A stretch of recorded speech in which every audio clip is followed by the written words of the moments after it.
Hi guys, and welcome back to Keep Smiling Adventures, and today I've got some exciting stuff to show and some exciting stuff to test actually, because today I'm going to be testing a new little tent I got, the Alpkit Soloist 1-person tent, and I'm also going to be testing out my brand new sleeping bag because I needed something a little bit warmer than the little cheap green one. As much as I really like that one, I need something a little bit warmer for them colder nights. So I've also got the Pipedream, the Alpkit Pipedream 400.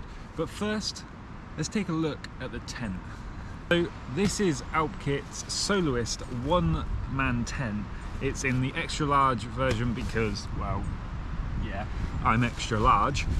And I also have the extra large ground sheet, and it comes in at $139.99, I think. I'll put it on screen. This is going to be the first time I'm going to open this, so we're going to open it up together. You obviously get the dry bag. For reference, let's take this bottle, and this is the size of the tent with the ground sheet, all the pegs and the poles all packed together, so you can see it does pack down extremely small. Let's open this up, let's take a look what is in it. So what have we got first? So we've got the poles. So this tent uses telescopic poles, I think you call them, and it's just one lot of poles. So let's take a look. So you can see it packs down to about that size, for reference, bottle.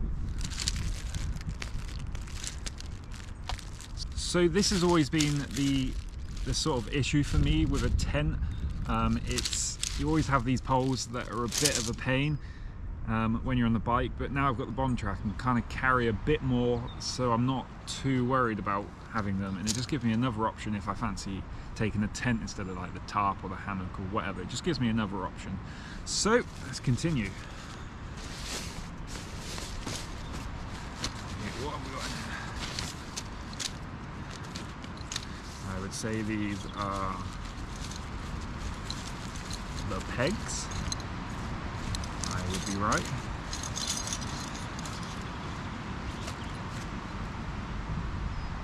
Spare bit of pole, I'm not sure. So you get 1, 2, 3, 4, 5, 6, 7, 8, 9, 10, 11. You get 11 stakes for them, and these are really, really light. Nice Alpkit red ones. Little cord on there to help you pull them out. I don't know how well they work, but we'll see later on tonight. Okay, let's open the rest of this up. So what do we have in this bag? We've got some cables, let's not lose them.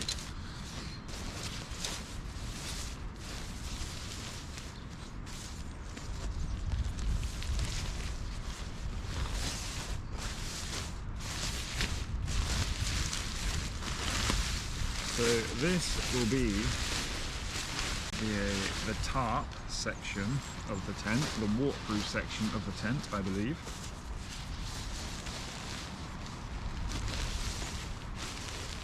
And this will be the inside of the tent.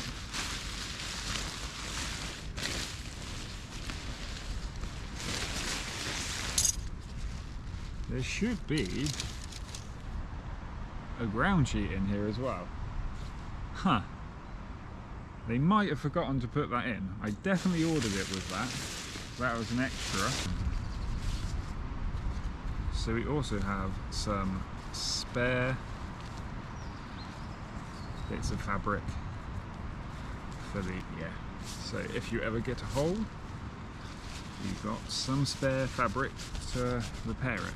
I am meant to have a ground sheet in there, so that's put a little bit of a spanner in the works, but we're still going to camp in this tonight, and I'll get on to them about that.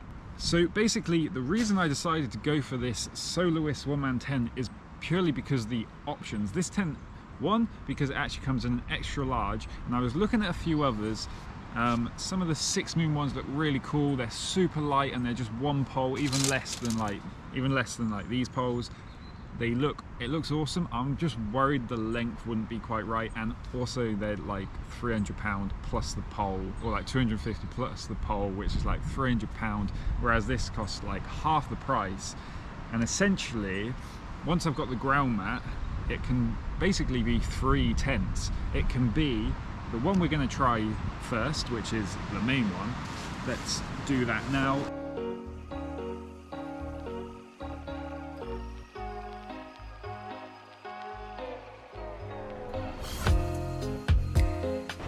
Okay, so I've put the tent up in like the first sort of way you can do this tent, and that is probably the lightest way. I think they claim it's like around 750 grams when you do it this way. And that is basically, if you know it's not going to rain, you know you just need a bit of shelter from the bugs, you can do it this way. This basically is just the bug net outer. The other way I wanted to show you was with the ground sheet, because you can essentially ditch this bug net. You can essentially ditch this bug net and use the ground sheet, and then use the tarp over the top, which I'm thinking is probably going to be the majority of the time where I'm doing it, just to remove a little bit extra weight off the bike. It's not actually the weight, it's the space, so I can carry different things which are more valuable to me. But let's just take a quick look around here.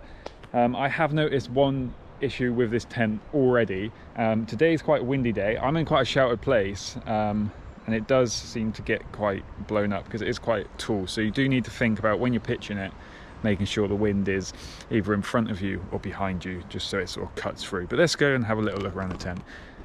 I'm going to get in a minute, but it's quite narrow, but looks pretty good and long.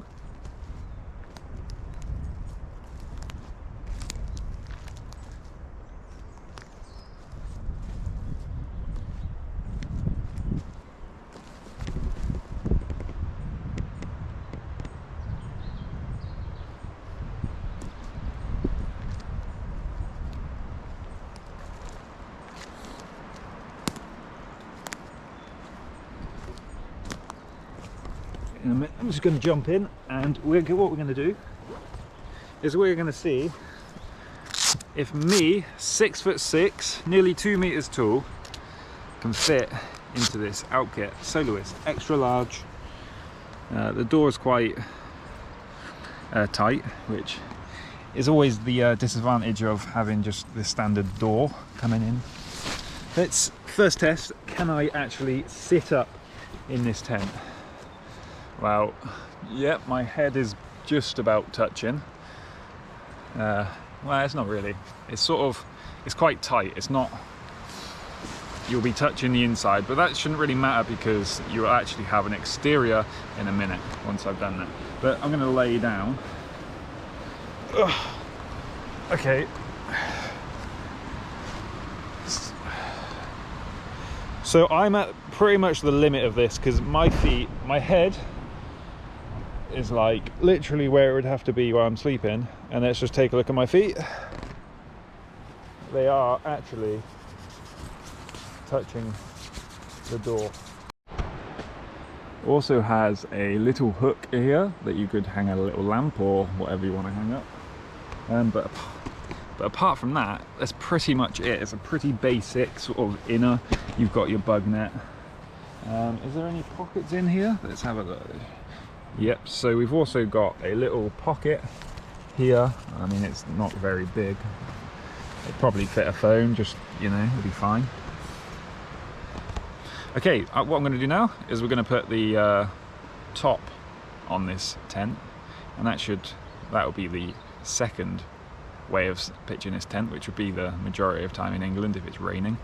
Right, let's do that.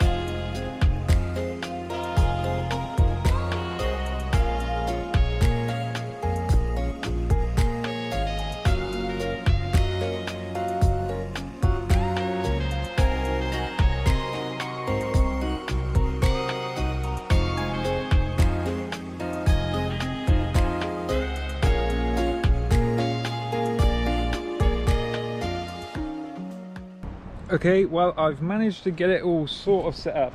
I have just realised I have made a little mistake because, let me show you, just as you can see, this bit isn't quite lined up, and that's because underneath there is actually some little Velcro straps that then go around the pole to keep it in line.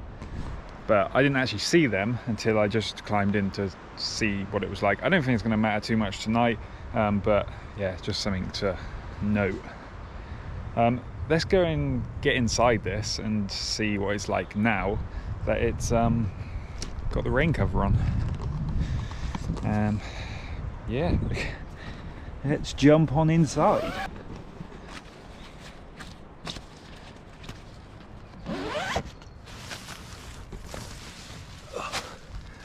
I will say, getting in tents like this is a little bit on the small side. You kind of have to go in head first, although I feel like it would be better to have your head this side because it's narrower at the bottom, so it's more like a foot box. But let's just crawl in here. Oh. So, I mean, the main thing we need to check while we're in here is if we close it all. So I know quite a few people in the reviews say it's pretty small and they can't even fit boots in, which I'm not sure why they can't, because it's not massive, but it's definitely enough to be able to fit your boots.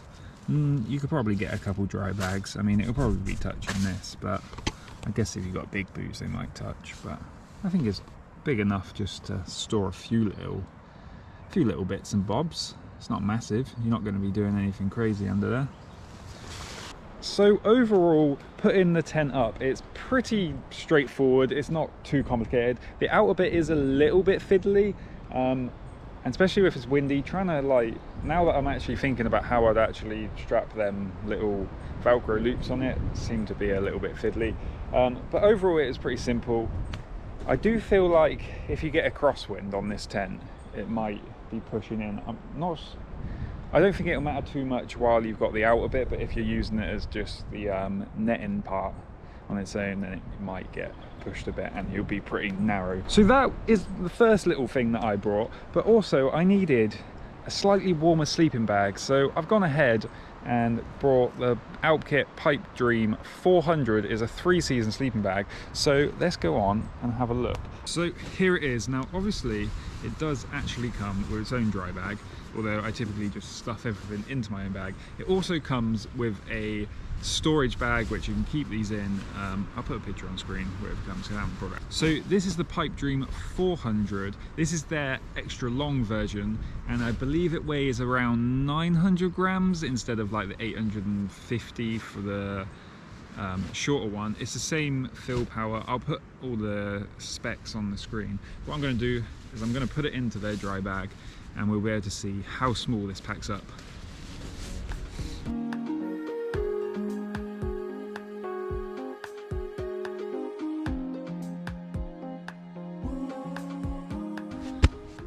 Now, as you can see, that packs up absolutely tiny.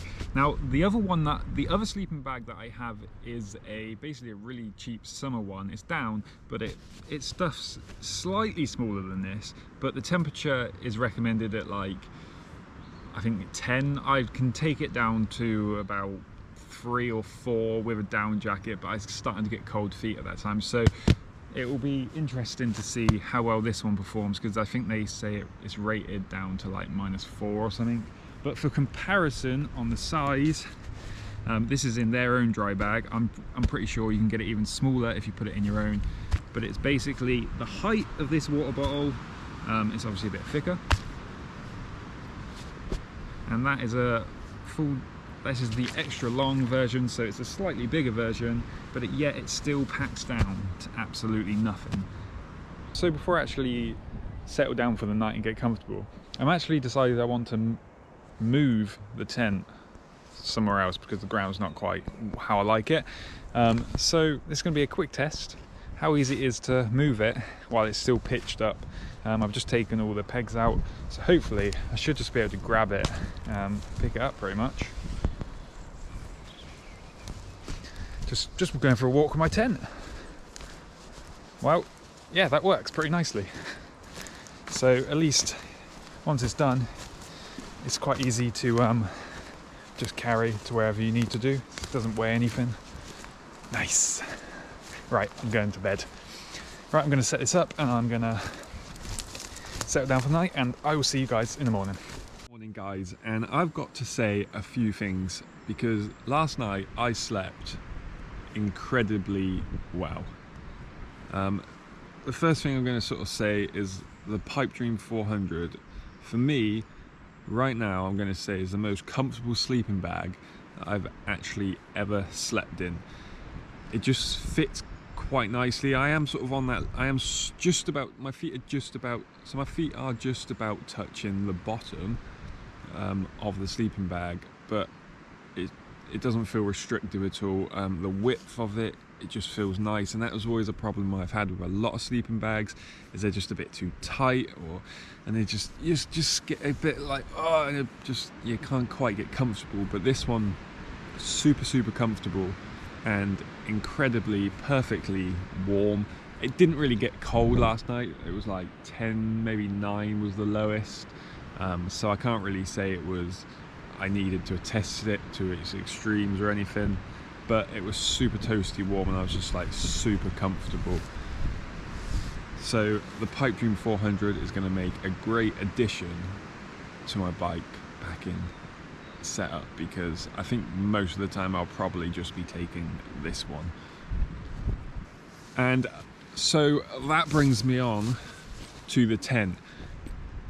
Now, I typically have, for the last like 3-4 years, have been using like a hoot bivvy or just like a normal sort of bivvy, and then like a tarp or whatever. So it was interesting to actually go into a tent for the first time in so many years. But I've got to say, I am impressed because I was super comfortable. I mean, as I say, it didn't really get cold last night, but the first thing I'll say is there's literally zero condensation in here, not even at my feet. But what you'll probably notice is I'm laid this way, which I think is probably the best way to get good airflow, and also it just feels less restricting because this is the wider end and it does get a bit thinner on the, at this point, your feet end. So I think this is kind of the best way to sleep, although it is a bit weird because you kind of, in these kind of small doors, you kind of have to sort of nose dive in and then sort of do a little turnaround, but it's not too much of an issue. I will say this is the extra large version. I am pretty much on the limit, I would say, of if you are my height. I think if you're any taller than me, you'd be probably finding it starting to be getting a bit annoying, because when I'm sleeping, my head is essentially like here, and if you sort of lift up, you can feel the net sort of skim across your head, and I can also, if I'm laying completely like flat, like on my stomach or something, then I can just about feel the bottom of the tent with my toes. So if you are any taller than 6'6", it's tough because literally there's no tents out there for people our height. But this one is comfortable enough for me, but I am quite used to sleeping in pretty tough conditions. So last night, although it wasn't cold, it has been pretty windy all night, and it is super nice to not really feel the wind or anything. The tent performed really well. It wasn't flapping around. You can like stake it down really nice and taut, so it doesn't like go flap and it's all noisy and annoying. So that was nice.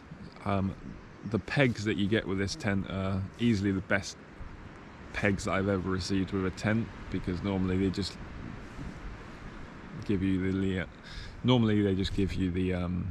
really cheapy ones and let you sort of go aftermarket for them. So that's super nice. Guys, that is like a quick little sort of first look, first little impressions of a couple new bits of kit: the Alpkit Soloist tent and the Pipedream 400 sleeping bag. I was super cozy last night. I slept really well, which normally on like a first night out is normally my worst night's sleep, but actually I got a good 6 hours sleep of pretty uninterrupted sleep as well.